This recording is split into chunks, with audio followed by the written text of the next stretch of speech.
Today we're going to be talking about how to increase diversity and inclusion at Crowe. My name is Darian Fulton. We have Mason Haas, George Conway, Jack Lindar, and Joshua Rousey. It's our table of contents. It's going to tell us a little bit about what we're going to be talking about today. So I feel like this quote perfectly encompasses what we're going to be talking about today. It's a quote from Cory Booker. So our introduction. So our business students, why should you listen to us? Well, we're going to be in the same position as Crowe employees are, as we're going to be trying to increase our diversity and inclusion as we get new jobs in the future. Diversity and inclusion have become so important in the workplace, and it's become one of the most important things to date. The emphasis on diversity and inclusion will only continue to grow as the future becomes more and more diverse. Brief overview. Crowe wants to change the culture of the company from the inside, but how are they going to do that? We propose both institutionally and interpersonally. Institutionally, we need to build an inclusive environment for all in the workplace. And interpersonally, we need to instill values from the top of the organization to the bottom. We need to change the culture at Crowe. So now Jack's going to tell us a little bit about what we're talking about. Changing the culture of a company from the inside out is never an easy feat. Attracting and retaining new, current, and quality employees might be just as hard. According to David Sturt, Vice President of the O.C. Tanner Institute, there are 6 essential aspects of workplace culture, and those 6 are purpose, opportunity, success, appreciation, well-being, and leadership. By utilizing these different aspects, we as a group of business students have determined that there are a few different ways we can communicate Crowe's desire and sense of organizational purpose beyond just making a profit. As Simon Sinek states in his book, The Infinite Game, creating a just cause will help current employees discover a new purpose found within their work, and it'll also attract new quality employees who share a similar desire. With Crowe Management's previous work on creating a prosperous just cause, we have found a few new ways to assist in doing so and building a diverse and inclusive environment.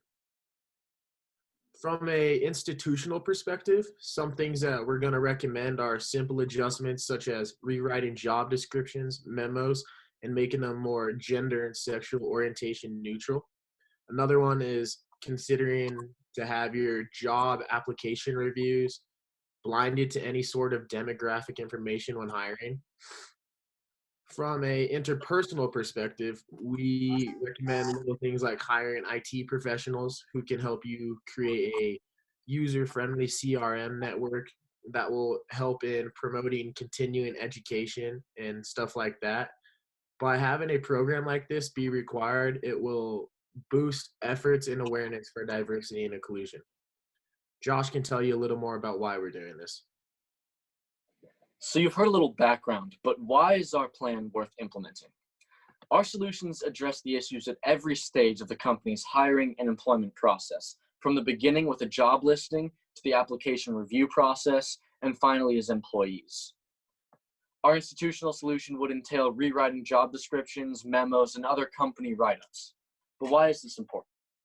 Well, if you've ever wondered why you have more of one demographic than another, you need to start by looking at what you are selling as employers. Take gender, for example.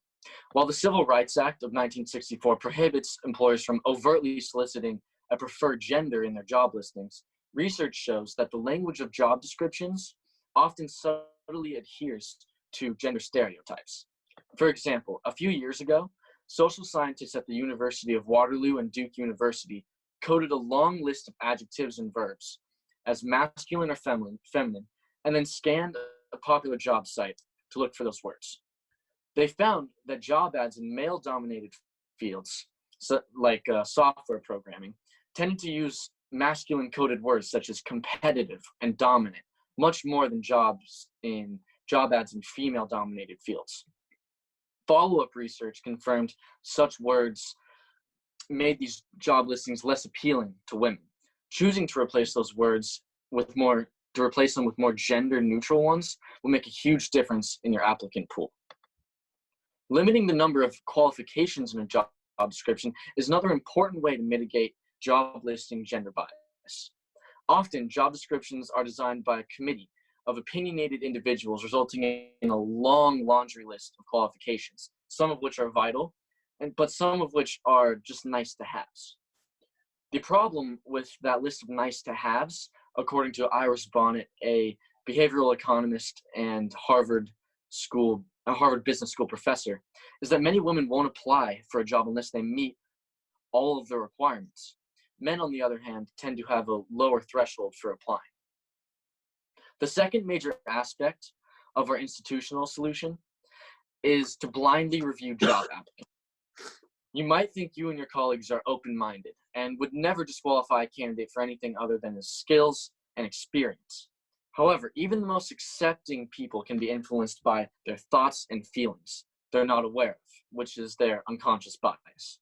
When you sit down to review resumes and applications, you're making assumptions and forming biases whether you know it or not. Reviewing applicants without considering demographic information will make sure you continue to choose quality candidates without ruling out people due to unconscious bias.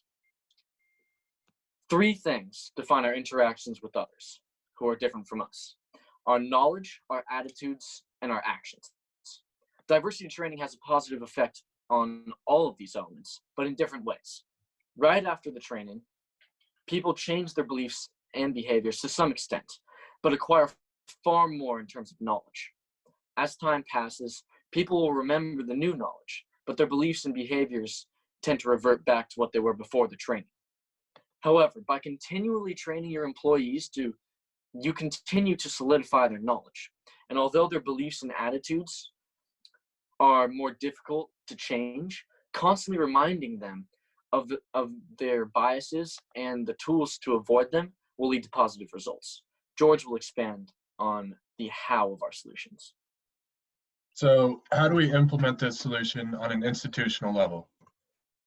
First, here's a little overview and timeline of what it'll look like.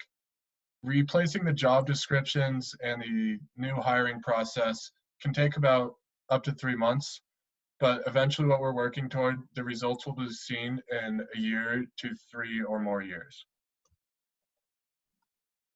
First, we need our job descriptions that are neutral, non-biased, and encourage everyone to apply. It's important that with this comes an unbiased group of individuals, diverse in themselves, who are the new hiring and recruitment team and bring in new members to Crowe. Next, as soon as the new employees are hired or even during the interview, it's important you ask what their idea of an inclusive workplace is, and that you use this information to change your workplace and make sure everyone feels welcome and wanted. This could mean an extra refrigerator for kosher foods or options for desk or chairs depending on the ableness of the person. With ideas like this, people will latch on and begin to speak up about their preferences, which leads us to evolving the company culture. It's important that the culture at Crowe has a diverse executive and leadership team, and that these people are hired from within the company to encourage people in lower levels to keep on working there and to keep striving for that upper level position.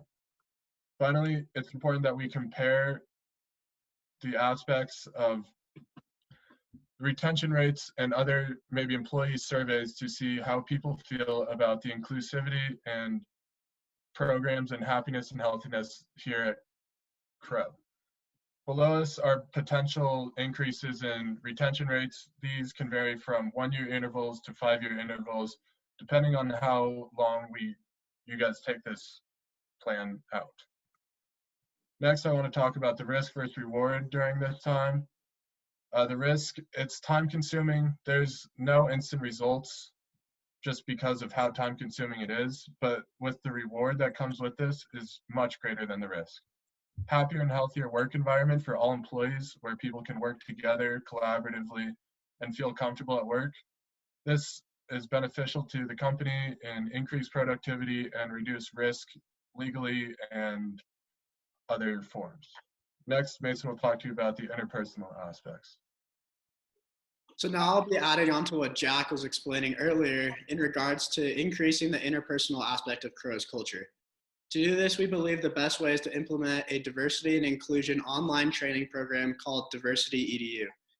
Diversity EDU is an online tool used in hundreds of universities and companies across the nation that is based around innovation and extensive research to deliver the highest quality training for businesses today. Diversity EDU provides online courses to all levels of employment with the goal of personalizing a plan to fit all your wants and needs and create a work environment unique to Crowe. For Crowe, implementing this program at the employee and manager level will make employees more comfortable with the engagement of diversity, inclusive communication styles, have an impact on unconscious bias, and will create skills for authentic leadership. This also goes hand in hand with the institutional side of Crowe's culture by setting ground rules for new employees, new guidelines for hiring, and will help influence unconscious bias and microaggressions. Implementing Diversity EDU is quite simple. The first step is to schedule a time to speak to a member of their team to express your wants and needs to start developing a program for Crowe's culture. Here you'll have access to pricing estimates, modification options, and all the answers to your questions right away. After meeting with one of your advisors, in only a few days, Diversity EDU will have a personalized program with courses ready when you need them, and will explain how the rest of the online tool will work with Crowe's employees. This flexible tool lets you set a baseline of knowledge, frame courses and workshops, and introduces touch points of discussion wherever and whenever you want. Once the online tool is up and running, then by real-time reporting, you'll be able to track everyone's progress, send out reminders, and tie completion to fulfillment of Crowe's diversity goals. For Crowe, this would be requiring employees to get a certain amount of hours or take a certain amount of courses each year to fulfill this requirement. For the company the size of Crowe, this would be something like 10 to 20 hours a year, starting at the beginning of each fiscal year, so it's easier to measure. On the flip side, if employees don't fulfill their requirements, consequences should be administered to make sure everyone understands how important this program is. For a base program like this, it'll be fairly cheap. With Crowe's budget in mind, this program will only cost between $10,000 and $20,000 annually and will be ready in only a few weeks. The implementation step of this just requires management to hold weekly meetings for the first few weeks to explain these new job requirements and consequences. Then every week you can change what you want your employees to work on and correct their past habits and biases.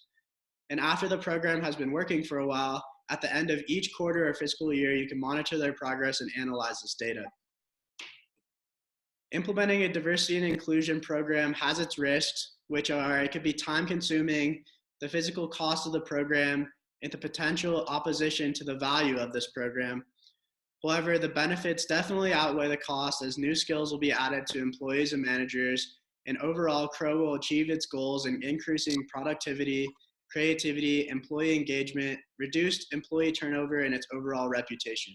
Now, Darian will give one last summary of our recommendations. So to conclude, our brief summary, Crowe wants to change the culture of the company from the inside. Institutionally, we recommend rewriting job descriptions and memos to be more gender neutral, reviewing job applications and promoting people without considering demographic information, and setting new diversity goals. Interpersonally, we'd like to implement training sessions to show these benefits of diversity and inclusion, as well as adding continuing education for diversity required for all employees. Once again, we need to change the culture at Crowe. Our world is static, it's ever changing. As diversity becomes increasingly prevalent in the workplace, we need to move closer towards perfect diversity. We want to implement processes both institutionally and interpersonally to maximize this inclusivity. What we have presented to you today is what we feel will best maximize inclusivity and diversity at Crowe. Thank you for your time and thank you for listening.